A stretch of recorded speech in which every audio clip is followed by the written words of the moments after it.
Bismillahirrahmanirrahim. Assalamualaikum warahmatullahi wabarakatuh. Fatihah ala ruhi sayyidina habibina syafi'ina rasulillah sayyidina Muhammad ibn Abdullah sallallahu alaihi wa ala alihi wa ashabihi wa azwajihi wa dhurriyyatihi la ya'dulu rijali fil jannah wa yanfa'una bi asrarihim wa anwarihim wa 'ulumihim wa nafaatihim barakatihim fid dini wa dunya wal akhirah wa ja'aluna min hisbihim wa yarzuquna mahabbatahum wa yadufana ala millatihim wa yashirna bi zumratihim bil afiyatin salamatin thumma al-fatihah ala sahibul kitab al-Abu Uthman bin Abdullah bin Aqil bin Yahya thumma ila sahibul maqam wal wilayah al-Abu Husain bin Abu Bakar al-Idrus thumma ila hadratul walid al-Habib Abdullah bin Muhsin al-Attaf nafa'ana Allah bihim wa bi'ilumihim nahumul Fatihah. A'udhu billahi minasyaitanir rajim. Bismillahirrahmanirrahim. Alhamdulillahi rabbil alamin arrahmanir rahim maliki yaumiddin. Iyyaka na'budu wa iyyaka nasta'in ihdinas siratal mustaqim siratal ladzina an'amta 'alaihim ghairil maghdubi 'alaihim waladdallin. Amin. Bismillahirrahmanirrahim. Nawaitu ta'alluma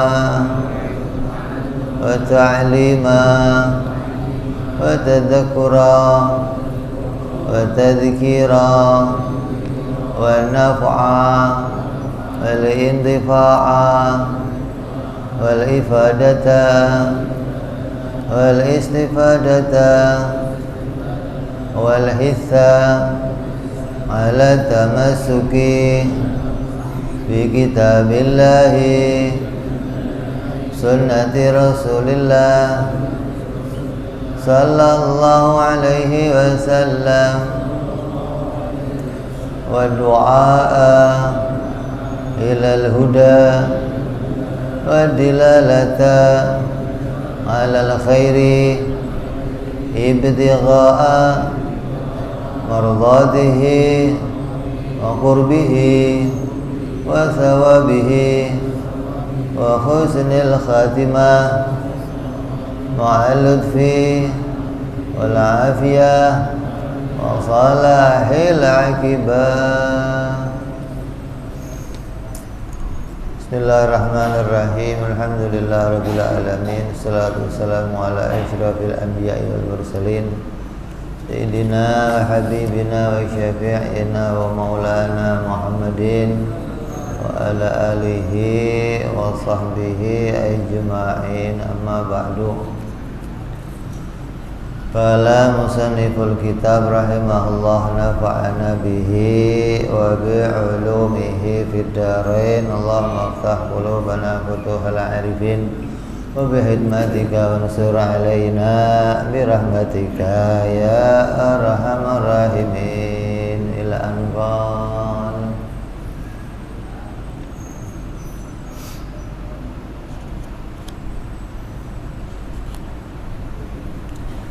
Yang terakhir pembahasan tentang sejarah ringkas Nabi Muhammad sallallahu alaihi wasallam.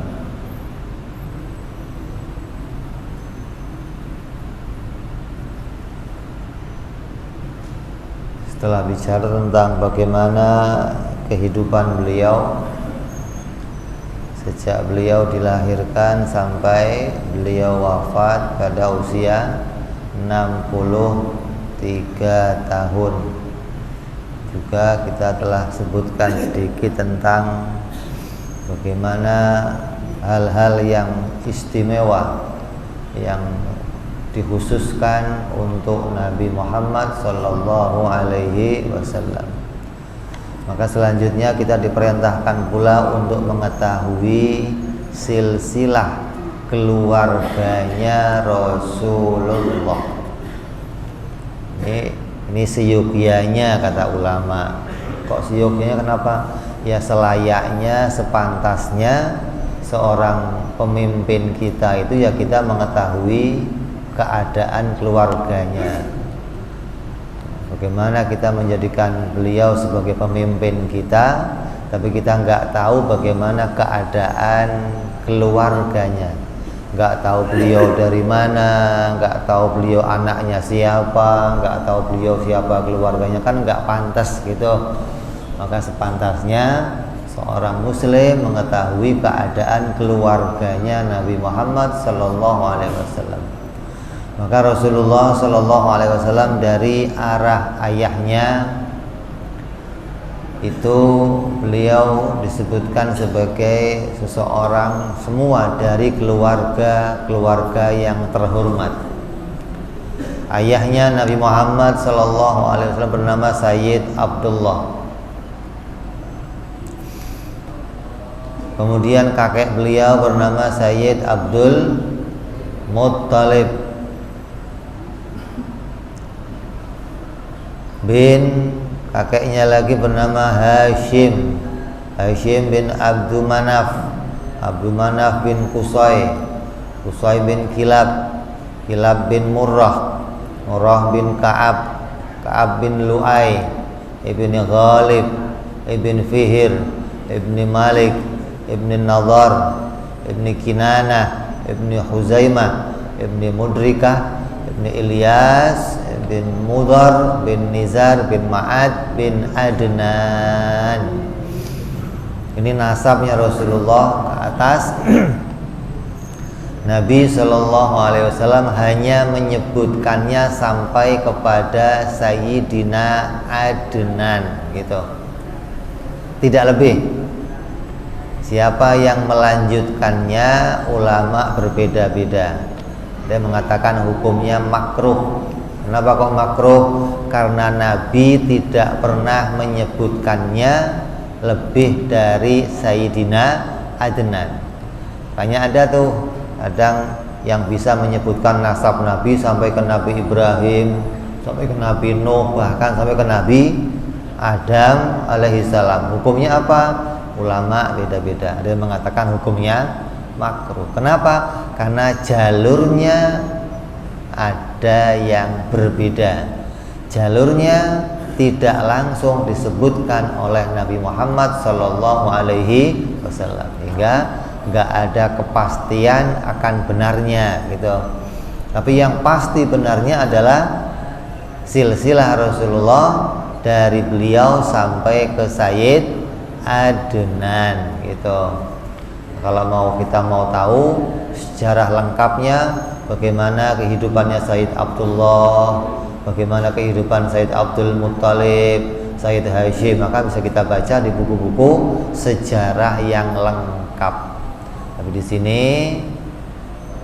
Habib Utsman hanya menjelaskan tentang nama-nama beliau, dan seyogyanya kita mengetahui nama-nama keluarganya Nabi Sallallahu Alaihi Wasallam, yang mana keluarga Nabi ini ada yang disebut Bani Hashim, ada yang disebut Bani Muttalib, ya.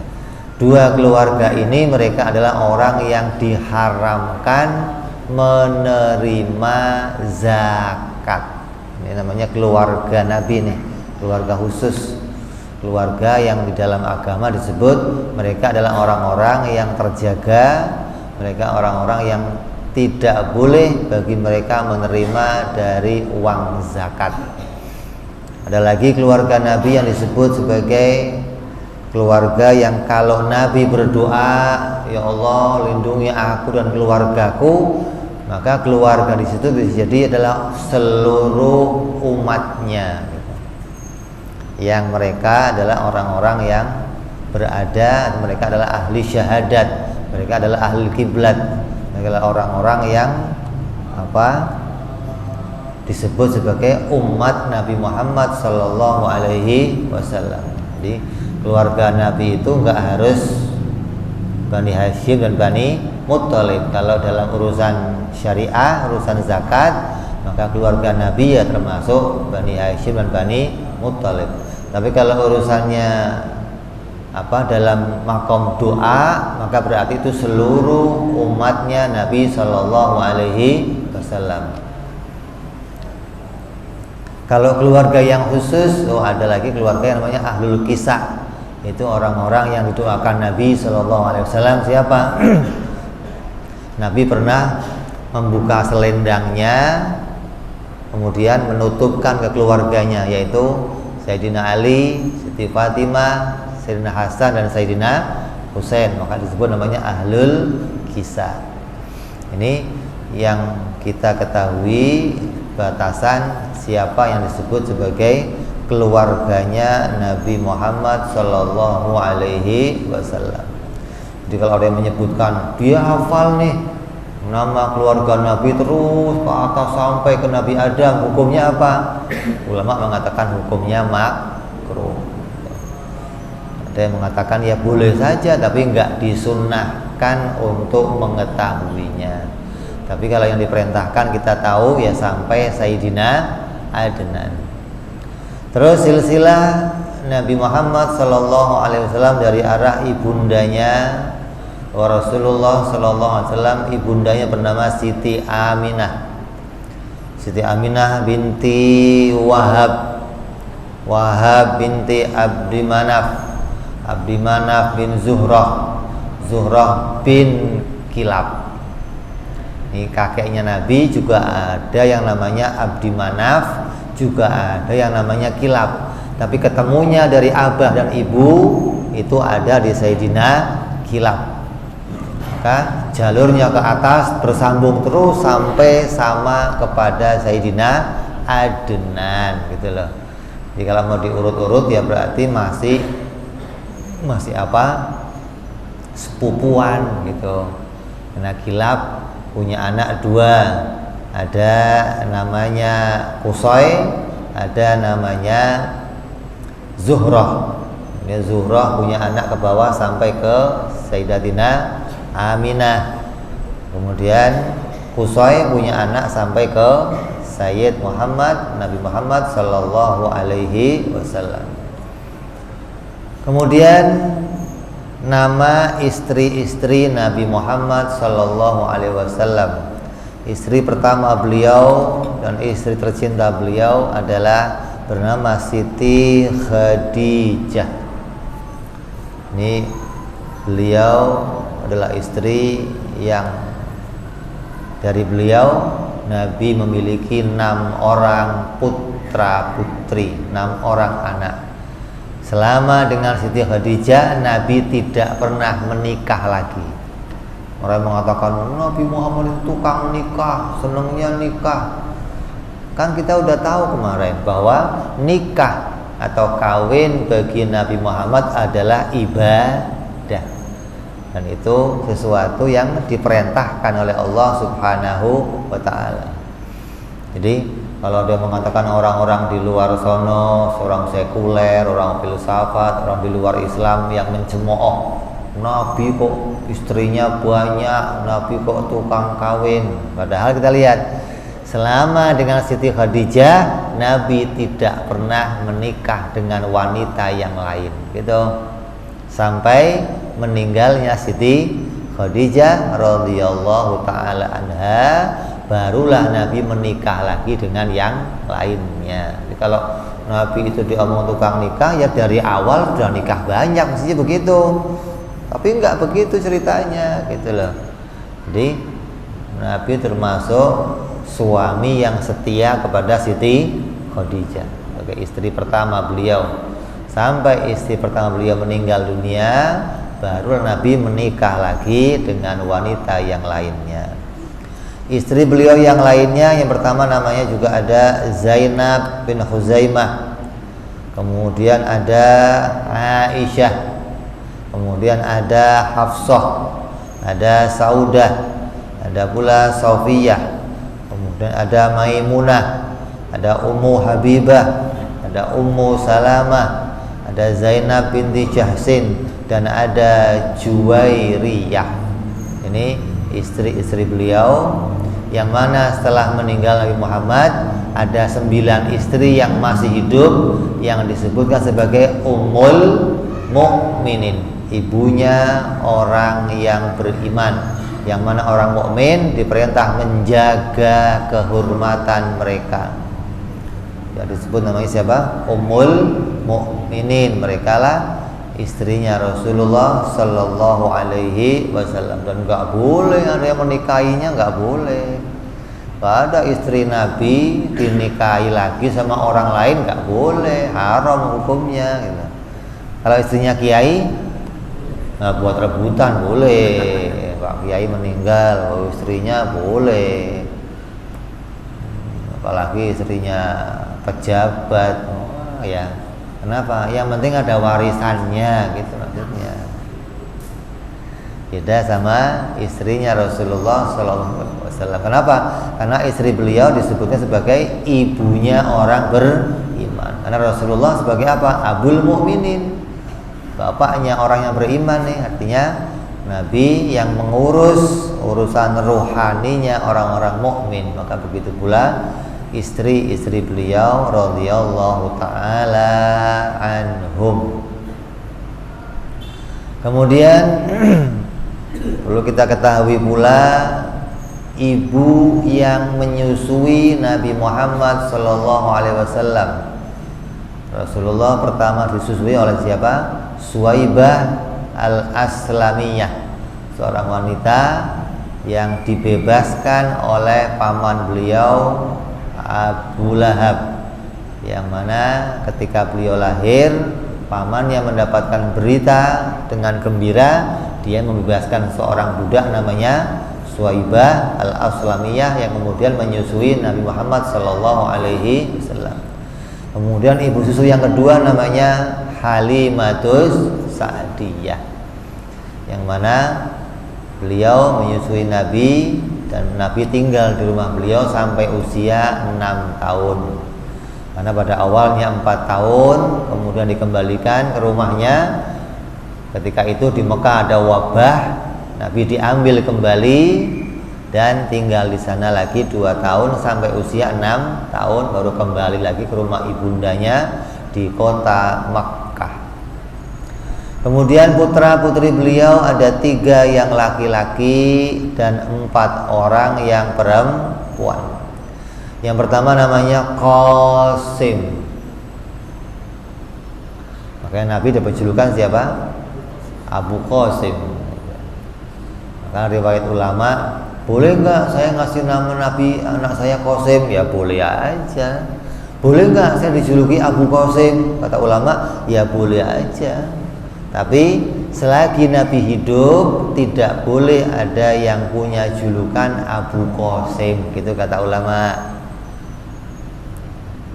Jadi nama julukan Abu Qasim ini Abul Qasim yang khusus untuk Nabi Sallallahu Alaihi Wasallam. Tapi setelah Nabi meninggal, ulama berpendapat nih, ada yang mengatakan boleh.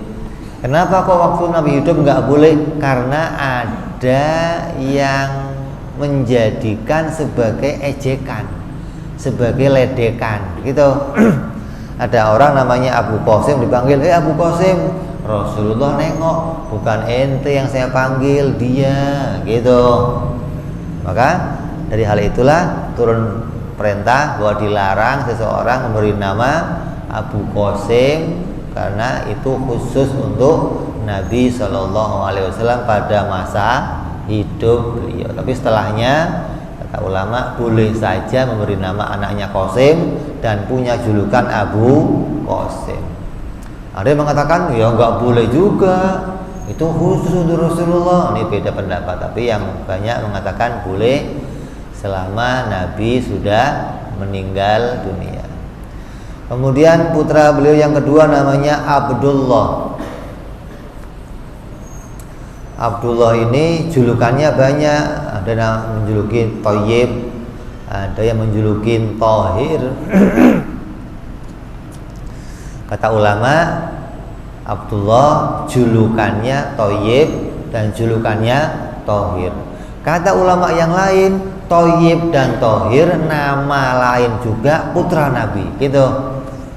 Berarti kalau Thayyib dan Thahir dijadikan satu nama lagi, berarti lebih dari 3 putra laki-lakinya. Tapi kalau Thayyib dan Thahir itu sebagai nama julukannya Sayyid Abdullah, berarti tetap 3 putranya Nabi Shallallahu Alaihi Wasallam. Yang ketiga namanya Ibrahim. ketika Ibrahim lahir pas terjadi gerhana. Kemudian ulama masyarakat Arab mengatakan, wah ini akan ada celaka, orang yang lahir pada waktu gerhana akan celaka begini. Kata Nabi, nggak ada. Jangan sampai kita percaya kepada yang namanya tahayul, kepada namanya khurafat. Kalau orang kita bilang namanya klenik-klenik, tahu nggak?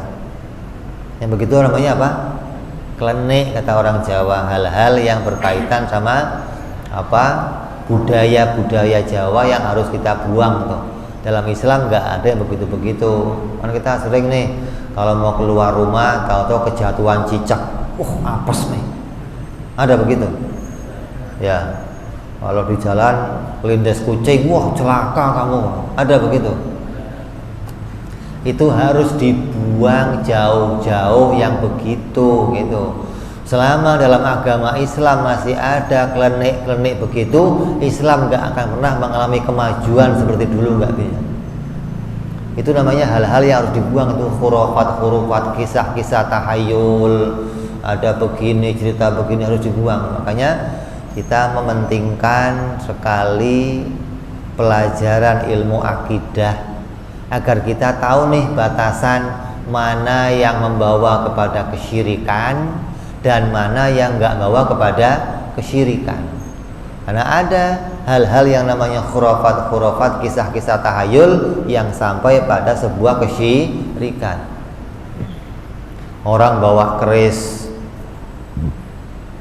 Kalau orang bawa keris hukumnya apa?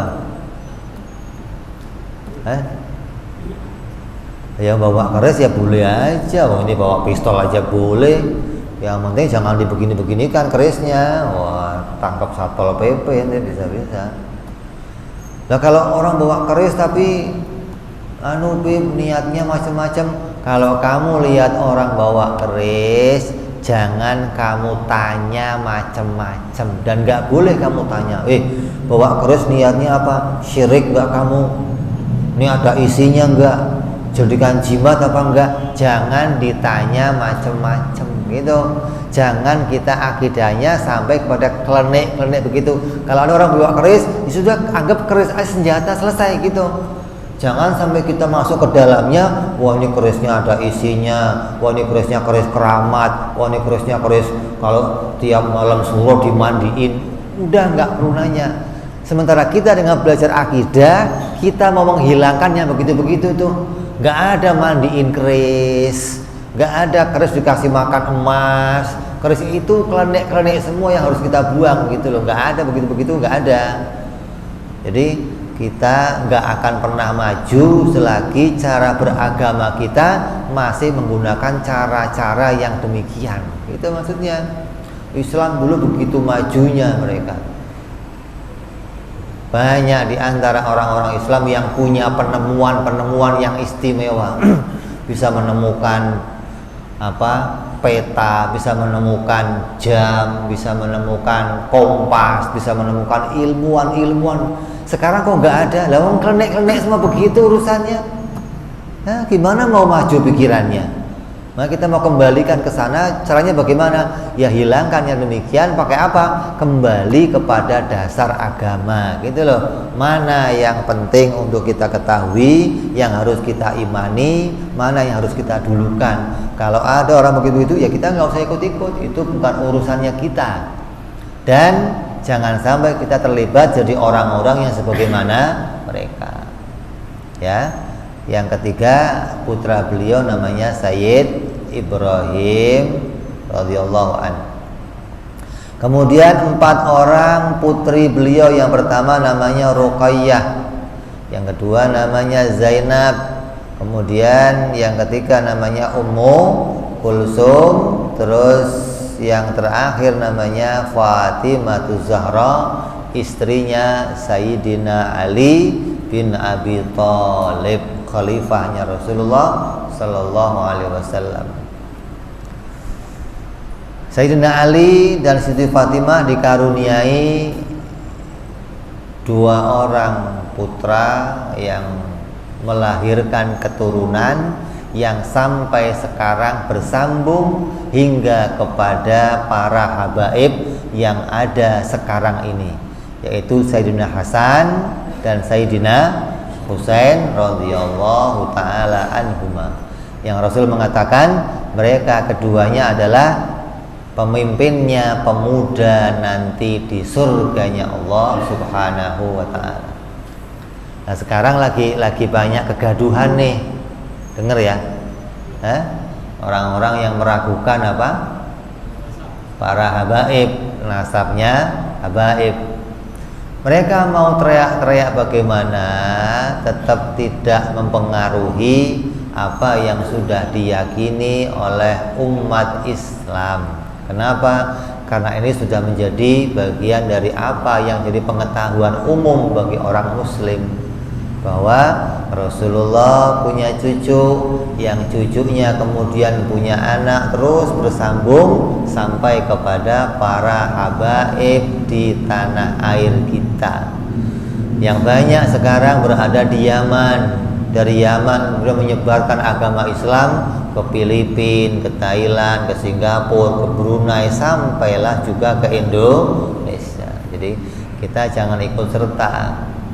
Kalau ada orang kok mengaku membatalkan anak cucunya Rasulullah, dikatakan itu bukan dzurriyyah Nabi, mereka adalah palsu, mereka adalah orang-orang yang pembohong. Ya, itu juga sering terjadi di negeri Yaman.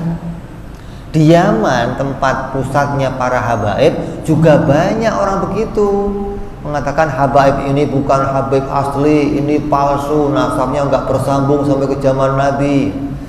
Lah, adapun para ulama itu mengatakan mereka itu bersambung, itu nggak sembarangan.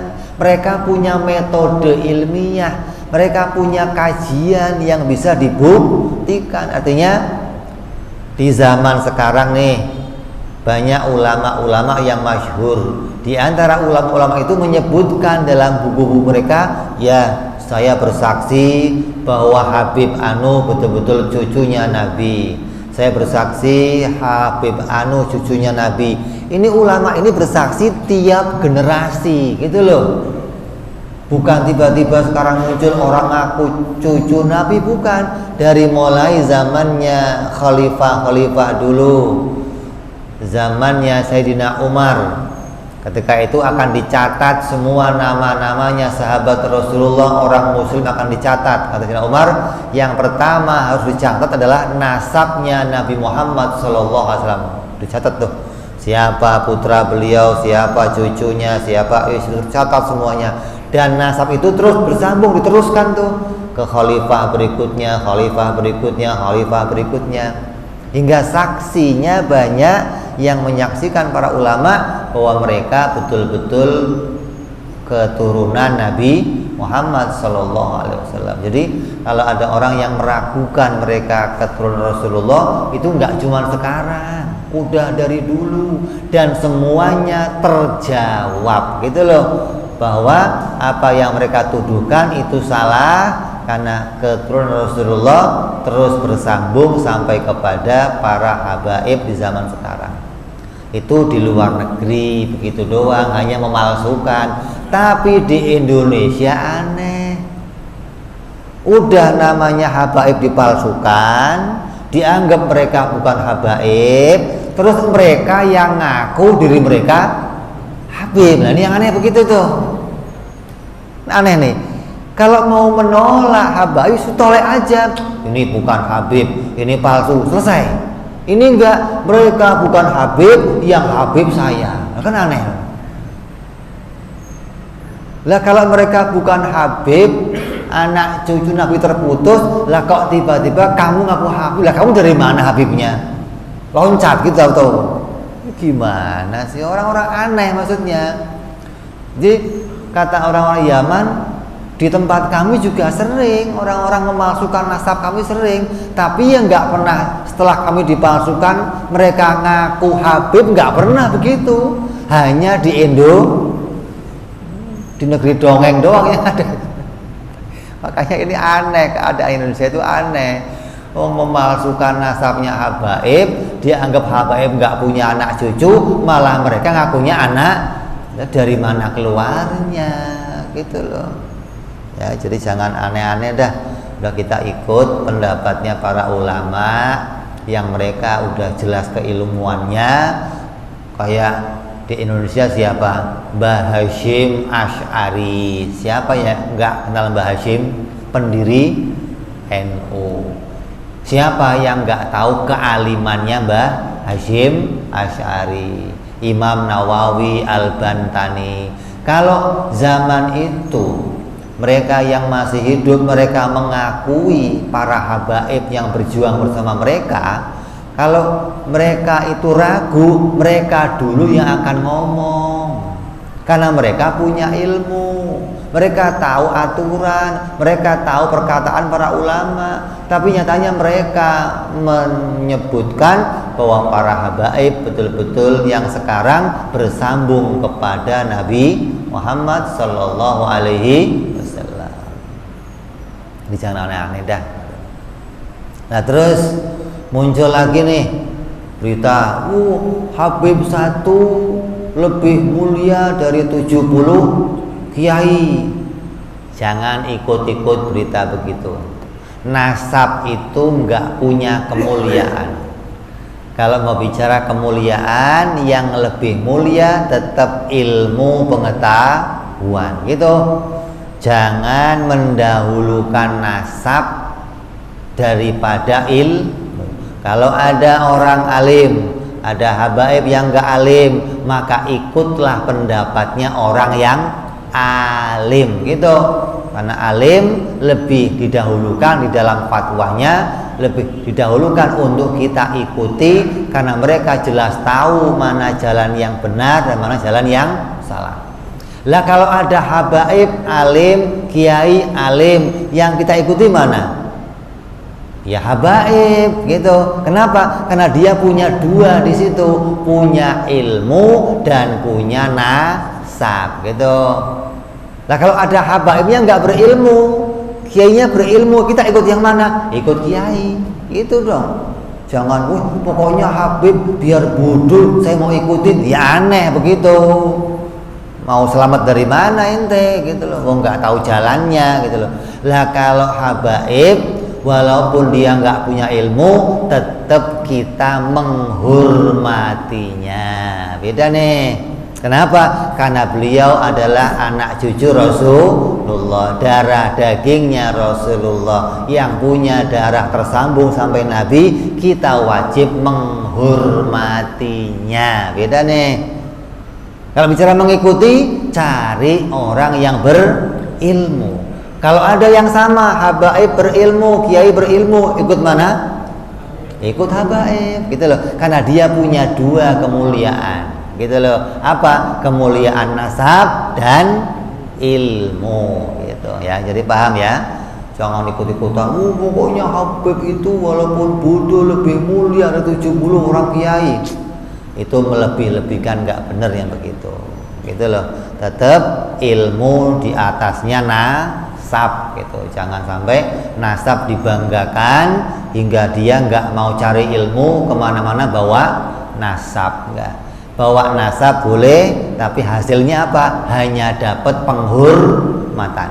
Bukan kita mengikuti orang yang bawa nasab tapi nggak punya ilmu. Kalau urusan tuntunan, urusan pedoman mana jalan yang mau kita pilih, tetap kita tanya orang yang berilmu pengetahuan. Kemudian pamannya Rasulullah Sallallahu Alaihi Wasallam, ada paman beliau yang masuk ke dalam agama Islam. Siapa saja? Yang pertama namanya Sayyidina Hamzah. Ini saudaranya Sayyid Abdullah, kakak adiknya Rasulullah, kakak adiknya abahnya nih. Ya, semua paman. Kemudian Sayyidina Abbas. Kemudian yang ketiga yang wanita namanya Sofiyah. Jadi ketiga ini paman Rasulullah, mereka semuanya masuk dalam agama Islam. Adapun ada paman beliau yang nggak masuk Islam, diantaranya adalah Abu Lahab. Terus dan kita wajib tahu pula 4 sahabatnya Nabi Muhammad sallallahu alaihi wasallam. Jadi orang yang mulia setelah Nabi Muhammad sallallahu alaihi wasallam, kata para ulama berbeda pendapat. Orang yang paling mulia setelah Rasulullah siapa? Ya mestinya darah dagingnya Rasulullah. Kata ulama yang lain enggak, orang yang paling mulia setelah Rasulullah adalah khalifah yang 4. Yang pertama Sayyidina Abu Bakar, terus Sayyidina Umar, terus Sayyidina Utsman, terus Sayyidina Ali radhiyallahu taala anhum. Ini kalau mau diurutkan, orang yang paling mulia setelah Rasulullah siapa? 4 khalifah ini. Jadi kan Nabi menyebutkan kurun yang terbaik, generasi yang terbaik kata Nabi adalah generasiku. Berarti siapa itu? Para sahabat. Generasi Nabi adalah generasi yang terbaik, yaitu para sahabat-sahabatnya Rasulullah. Ini terbaik dari mulai zaman Nabi sampai nanti hari kiamat. Gak ada generasi yang bisa mengungguli kebaikannya para sahabat-sahabatnya Rasulullah.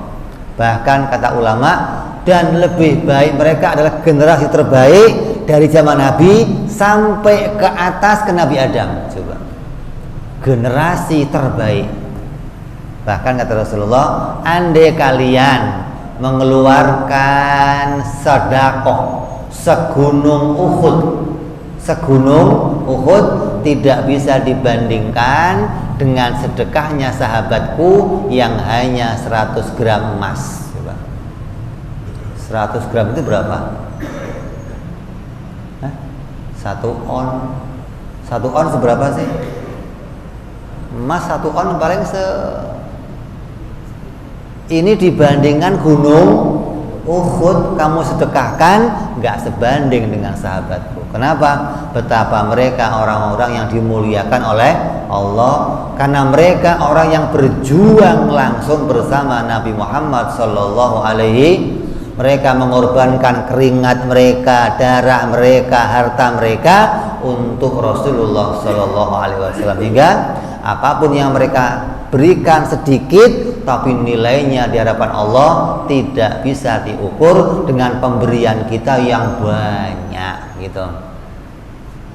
Jadi dari seluruh sahabat nih jumlahnya berapa? Sahabat Rasul jumlahnya berapa? 124.000 sahabat. Kata ulama jumlahnya 124.000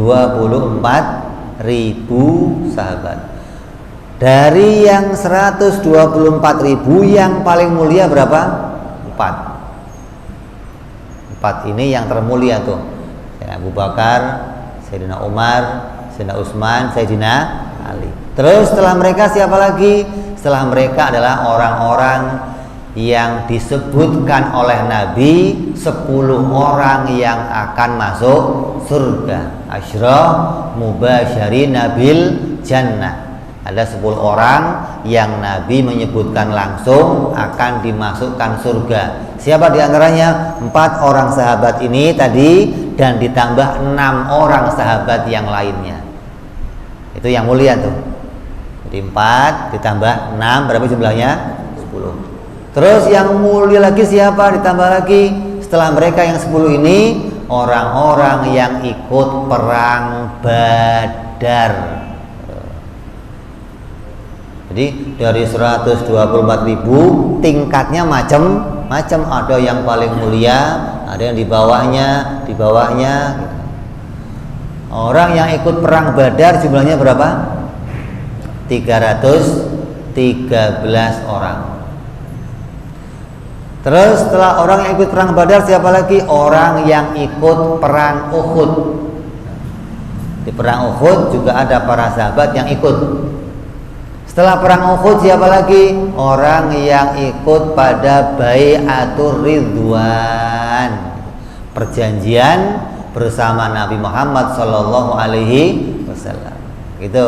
Jadi urutannya itu tuh 4 sahabat, 10 orang yang masuk surga, perang apa? Badar, perang Uhud, terus Bai'atur Ridwan. Terus selebihnya sahabat semua sama, semua tingkatannya gitu loh. Ini tingkatan sahabat yang paling mulia di antara semua sahabat-sahabatnya Rasulullah Shallallahu Alaihi Wasallam. Nah, setelah generasi sahabat yang paling mulia siapa? Disebut namanya tabi'in. Siapa? Orang yang tidak berjumpa Nabi tapi berjumpa dengan sahabat, namanya siapa? Pengikut. Kalau sahabat siapa? Orang yang berjumpa Nabi dan iman kepada Nabi sampai meninggal. Kalau awalnya iman jadi sahabat, tapi akhirnya nggak iman, ya nggak sahabat, gitu loh. Disebut sahabat orang yang berjumpa Nabi dan dia iman kepada Nabi Shallallahu Alaihi Wasallam, dan Nabi pernah melihat dia atau dia pernah melihat Nabi walaupun sekejap gitu. Ini pendapat yang umum dari para ulama demikian. Tapi yang lebih umum lagi, pokoknya orang yang tinggal di zaman Nabi, di masa hidupnya Nabi, dia iman sama Nabi sampai mati masih iman, maka disebut sahabat. Kalau tabi'in, dia nggak hidup di zaman Nabi, Nabi udah meninggal nih, dan dia nggak pernah ketemu Nabi, tapi mereka ketemu dengan sahabat-sahabatnya Rasulullah, maka disebut siapa? Tabi'in, generasi kedua yang dimuliakan oleh Allah. Terus generasi ketiga namanya apa? Tabi'in, pengikutnya pengikut. Mereka nggak ketemu sahabat, tapi mereka ketemu orang yang pernah ketemu dengan sahabat, gitu loh. Jadi 3 generasi. Nabi menyebutkan dalam hadisnya, generasi terbaik adalah kurunku, kemudian setelahnya, kemudian setelahnya, 3 kurun. Berarti sahabat, pengikut, dan pengikutnya pengikut. Dalam bahasa Arab sahabat, tabi'in, tabi'in namanya. Maka 3 generasi ini generasi yang terbaik. Orang yang setelahnya sampai nanti hari kiamat derajatnya sama semua, gitu. Yang beda apa? Ketakwaannya kepada Allah Subhanahu wa ta'ala. Jadi generasi yang terbaik setelah Nabi Shallallahu Alaihi Wasallam adalah generasinya para tabi'in, para pengikut, yaitu orang yang berjumpa dan mendapatkan agama dari para sahabatnya Rasulullah. Maka madhab yang kita pelajari nih, ada Imam Syafi'i, Imam Hanafi, Imam Maliki, Imam Ahmad bin Hanbal, Imam Malik. Ini mereka adalah orang-orang yang pada generasi ini nih, gitu loh. Ada yang ketemu dengan sahabat, ada yang ketemu dengan para pengikut, orang yang ketemu dengan para sahabat. Jadi mereka adalah orang-orang yang pada generasi yang terbaik. Begitu pula Imam Abu Hasan Al-Asy'ari. Mereka juga generasi yang terbaik. Kalau mau diukur pakai tahun-tahunnya berapa? Ulama mengatakan tahun 1 sejak zaman Nabi sampai tahun 300 Hijriah. Dari 300 Hijriah sampai sekarang semua sama. Jadi generasi terbaik dari zaman Nabi sampai tahun 300 Hijriah disebut namanya salafuna soleh. Siapa? Salafuna. Maka sekarang ada kelompok namanya apa? Salafi. Mereka mau menisbatkan dirinya kepada kelompok ini nih, gitu loh. Menganggap dirinya adalah orang-orang yang mengikuti salafuna soleh. Maka menamakan diri mereka adalah salafi. Tapi sayangnya bukan pengikut salafuna soleh, tapi salah fikir gitu. Karena kenapa? Cara beragama mereka berbeda dengan salafuna soleh. Mereka keluar dari apa yang diajarkan oleh ahlus sunnah wal jamaah. Mereka keluar dari banyak pendapatnya ulama-ulama salafuna soleh, tapi mereka tetap menisbatkan diri mereka sebagai pengikut salafuna soleh. Maka kita namanya bukan salafi, bukan salafi itu salafuna soleh, tapi salah. Nah, itu begitu. Kenapa? Karena apa yang dipikirkan mereka nggak cocok dengan pendapatnya para ulama-ulama terdahulu. Makanya kita itu sekarang dilatih gimana cara mikir kita nih, cara beragama kita, hati kita, biar sama dengan cara yang dikerjakan oleh ulama-ulama salafuna soleh, agar kita bisa sependapat dengan mereka, seagama dengan mereka, seakidah dengan mereka, dan ikut sama mendapatkan kemuliaan seperti mereka di dunia sampai di akhirat insya Allah. Ya, selesai kita membahas keluarganya Rasulullah dan sampai para sahabat-sahabatnya Rasulullah Sallallahu Alaihi Wasallam. Berarti selesai pula akidah yang kita pelajari. Kita masuk adzan Isya, kita dengarkan adzan sebentar. Fadhal.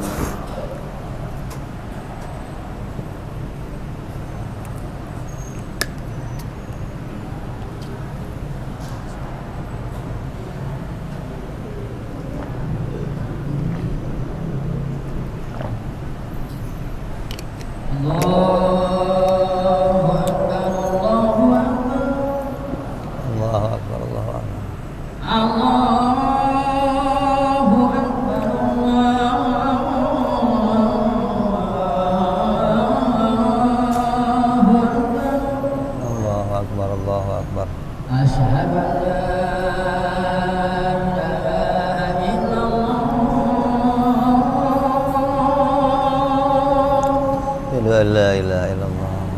Asyhadu an la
اللهم رب هذه الدعوة التامة والصلاة القائمة أعط سيدنا محمد الوسيلة والفضيلة والشرف والدرجة العالية الرفيعة وبعد المقام المحمود الذي وعده يا أرحم الراحمين. رب اغفر لي ولوالدي يا رب اغفر لي ولوالدي يا رب اغفر لي ولوالدي يا الله. رب اغفر لي ولوالدي يا رب اغفر لي ولوالدي وارحمهما كما ربيانا صغيرا. اللهم بارك لنا وفي أولادنا واحفظهم ولا تضرهم وارزقنا برهم وفقهم لطاعتك. اللهم بارك لنا ولهم بالحال والمعال والعيال بجاهك بالمتعال. وصلى الله على سيدنا محمد وعلى آله وصحبه وسلم والحمد لله رب العالمين. Maka selesai sudah apa yang kita kaji dari kitab Al-Habib Utsman bin Abdullah bin Aqil bin Yahya yang menyampaikan seluruh akidah. Maka seluruh akidah ini bukan dikarang sama Habib Utsman, bukan. Akidah-akidah ini bukan dikarang oleh para imam-imam, bukan. Akidah ini bukan dikarang oleh Imam Asy'ari, bukan. Akidah ini semua disampaikan oleh Nabi Muhammad Sallallahu Alaihi Wasallam. Maka tugas kita adalah meyakini seluruh akidah-akidah ini. Apabila kita bisa meyakini seluruh akidah-akidah ini, maka iman kita sama dengan imannya para sahabat dan imannya para nabi-nabinya Allah alaihi wassalatu wassalam. Karena sejak zamannya Nabi Adam yang disampaikan semua sama, apa? La ilaha illallah Adam Rasulullah, la ilaha illallah Nuh Rasulullah, la ilaha illallah Musa Rasulullah. Semua sama nih disampaikan. Hingga apa yang kita kaji yang isinya adalah membahas sifat-sifat Allah. Yang wajib bagi Allah ada 20, yang mustahil bagi Allah ada 20, yang jaiz bagi Allah ada 1. Itu sama yang disampaikan oleh semua nabi-nabinya Allah agar diimani oleh umatnya masing-masing. Begitu pula yang disampaikan Nabi kita Muhammad Sallallahu Alaihi Wasallam. Jadi akidah ini bukan karangannya ulama, bukan, gitu loh. Makanya kita meyakini ini sesuai dengan apa yang ada di jalannya Ahlus Sunnah wal Jamaah. Jadi kita telah menyelesaikan kajian ini. Maka sebagai orang awam tugas kita adalah mengimani semua akidah itu dan hati kita mempunyai dalilnya. Apa sih dalil Allah itu bersifat wujud, qidam, baqa sampai mutakaliman? Allah itu bersifat 20, dalilnya adalah wujudnya alam semesta. Maka alam ini yang tadinya enggak ada kemudian menjadi ada, jadi bukti bahwa pasti ada yang menciptakan. Bagi ulama ini namanya dalil hudus. Dari mana diambil dalil hudus ini? Dari dalil afilah. Dari mana? Dari yang dikisahkan Allah dalam Al-Quran pada kejadian Nabi Allah Ibrahim alaihissalam. Gimana Nabi Ibrahim mengajarkan kepada kita dalil hudus, namanya apa? Ketika beliau melihat bintang mengatakan bintang bukan Tuhan. Kenapa? Karena dia tadinya ada menjadi tiada, gitu. Kemudian melihat bulan, bulan juga bukan Tuhan. Kenapa? Tadinya ada menjadi tiada. Kemudian lihat matahari, matahari juga sama, tadinya ada kemudian tiada. Jadi segala yang tadinya ada terus tiada, yang tadinya tiada terus ada, disebut namanya apa? Barang baru.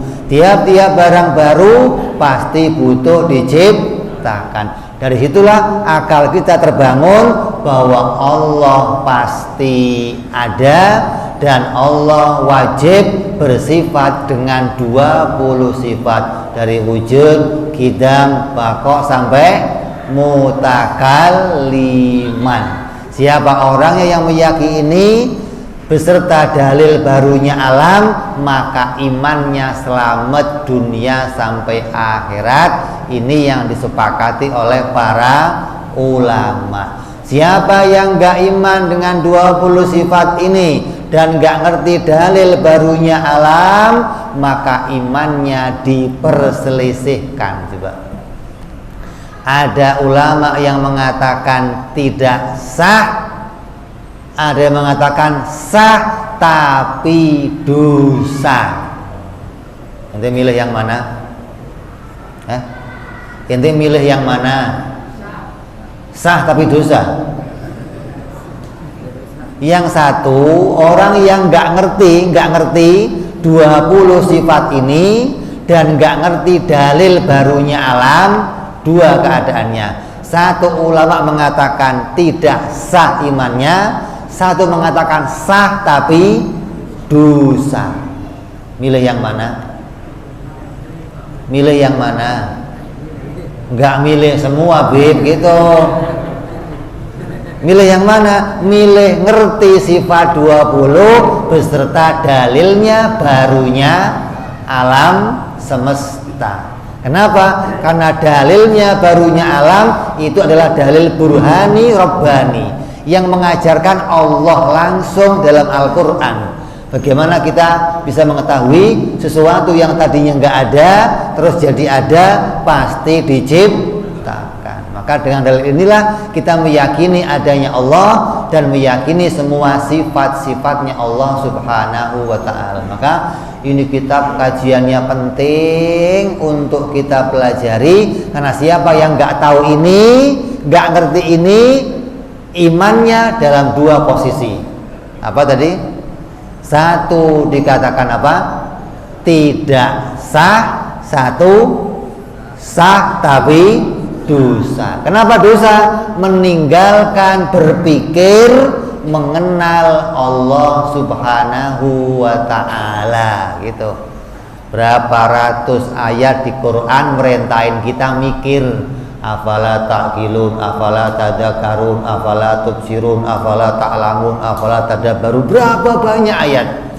Maka kalau kita kok nggak mau mikir tentang sifat-sifat Allah, nggak mau mikir tentang kejadian alam, inna fi khalqis samawati wal ardi wa ikhtilafil laili wan nahari la ayatin liulil. Siapa yang nggak mau mikir itu, berarti dia menyia-nyiakan akal yang sudah diberikan oleh Allah Subhanahu wa ta'ala, maka hukumnya dia berdosa. Ini kata mayoritas para ulama. Kata ulama yang sedikit seperti Imam As-Sanusi, Imam Ibnul Arabi, Imam Haramain mengatakan imannya tidak sah. Coba, oh, pokoknya saya mau yakin aja, Bib, Allah itu ada. Buktinya apa? Kata bapak saya ada. Nggak sah imannya. Atau berdosa karena meninggalkan berpikir mengenal Allah Subhanahu wa ta'ala. Ya. Jadi kajian kita hari ini selesai yang membahas tentang sifat-sifat Allah. Jumlahnya berapa? 20 yang wajib, 20 yang mustahil, dan 1 yang jaiz. Disertai pula 4 sifat Nabi yang wajib, 4 sifat Nabi yang mustahil, dan 1 sifat Nabi yang jaiz. 41 ditambah 9, berapa jumlahnya? 50. Maka kitab ini dikarang Habib Utsman bin Abdullah bin Aqil bin Yahya, judulnya Sifat 50. Namanya Aqaid Khamsin dalam bahasa Arabnya. Akidah yang 50. Kok 50? Karena isinya 2, berkaitan akidah tentang Allah dan akidah tentang Rasulullah. Tentang Allah jumlahnya ada 41, tentang Rasul ada 9. 20 yang wajib, 20 yang mustahil, 1 yang jaiz. Berapa? Enggak bisa matematika ya? 4 yang wajib, 4 yang mustahil, 1 yang berapa? Ditambahkan berapa? 41 tambah 5. Ini wajib diketahui tiap-tiap orang Islam, tua, muda, laki, perempuan. Yang nggak tahu ini hukumnya imannya sah tapi dosa. Masuk surga nggak, Habib? Masuk surga tapi neraka dulu. Loh iya, ini serius. Kenapa? Meninggalkan sesuatu yang penting dalam agama. Surga tetap, karena surga itu ada 2, ada surganya orang kafir yang selama-lamanya di sono, ada surganya orang mukmin yang ketika dia berdosa, dia masuk neraka dulu, baru diangkat oleh Allah masuk ke surga. Jadi orang yang nggak ngerti ini nih, nggak ngerti kitab ini, nggak pernah ngaji kitab ini, nggak ngerti dalilnya sifat-sifat Allah, sifat-sifat Rasul, imannya sah, bisa masuk surga, tapi mampir neraka dulu. Siap masuk neraka? Siap masuk neraka? Siap masuk neraka? Siap ngaji ilmu ini? Siap ngaji? Insya Allah kita ulang lagi pada kesempatan yang akan datang. Setelah presidennya baru, akidahnya baru, insya Allah. Mudah-mudahan kita diselamatkan Allah dunia dan akhirat. Amin ya Rabbal. Ada yang mau nanya? Coba. Apa udah cukup ya? Silakan.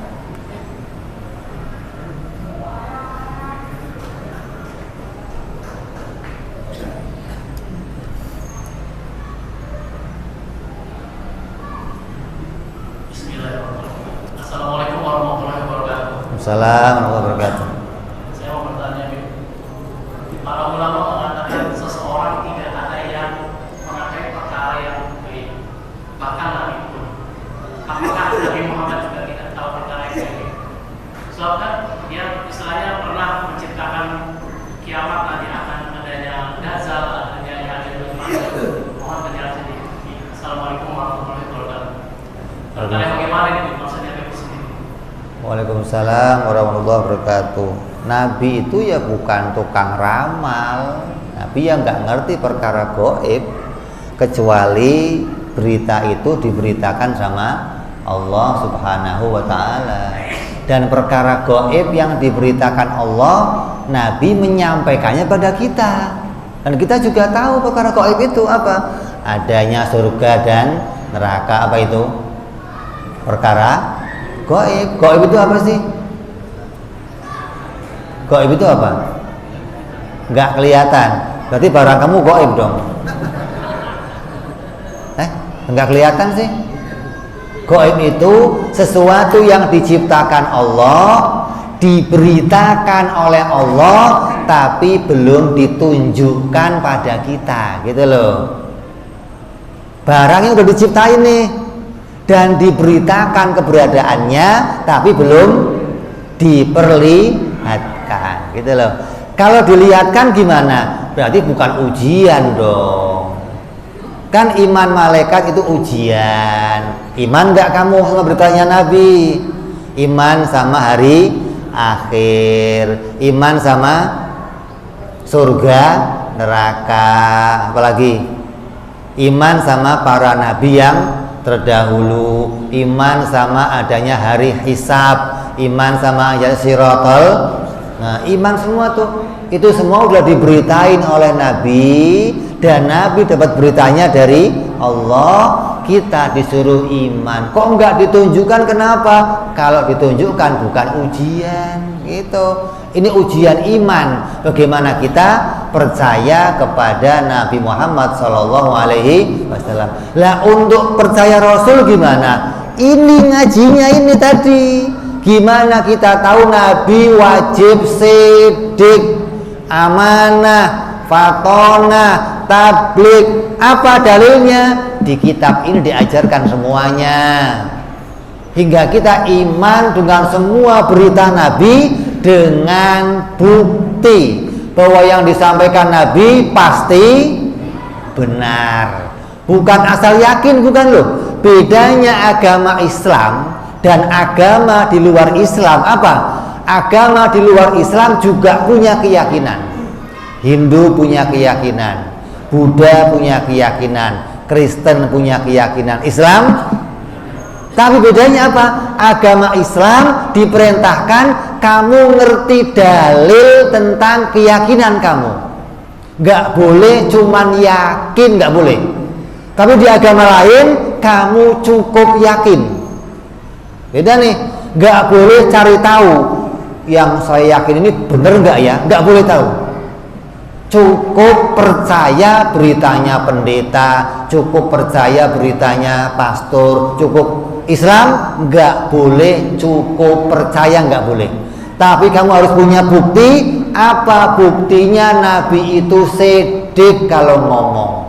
Apa buktinya Nabi tabligh? Apa buktinya Nabi amanah fatona? Di kitab ini Habib Usman mengajarkan untuk kita mengetahui dalil akidah namanya, hingga kita percaya dengan dalil apa yang disampaikan Nabi Muhammad Sallallahu Alaihi Wasallam. Nyambung? Ada yang lain? Udah? Cukup? Kita tutup.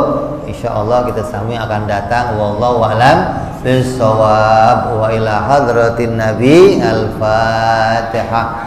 A'udzu billahi minasyaitonir rajim. Bismillahirrahmanirrahim. Alhamdulillahirabbil alamin arrahmanir rahim maliki yaumiddin. Iyyaka na'budu wa iyyaka nasta'in. Ihdinas siratal mustaqim.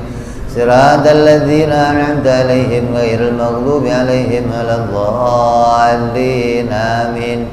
Ya Rabbana tarabna bi annana tarabna wa annana asrabna 'ala Allah ajrabna fatub tauba taghsil kulli hauba wastur lana aurati wa amin rawati waghfir li walidina rabbi wa mauludina wali walihwani wa sairil hilani kulli di mahabba au jiratin au suhbah wal muslimina ajma'ina rabbi isma fadlan wa judan mannan la biktisabi minna bil mustafa rasulina dhabi kulli suli sallallahu wa sallam rabbi alaihi antal habbi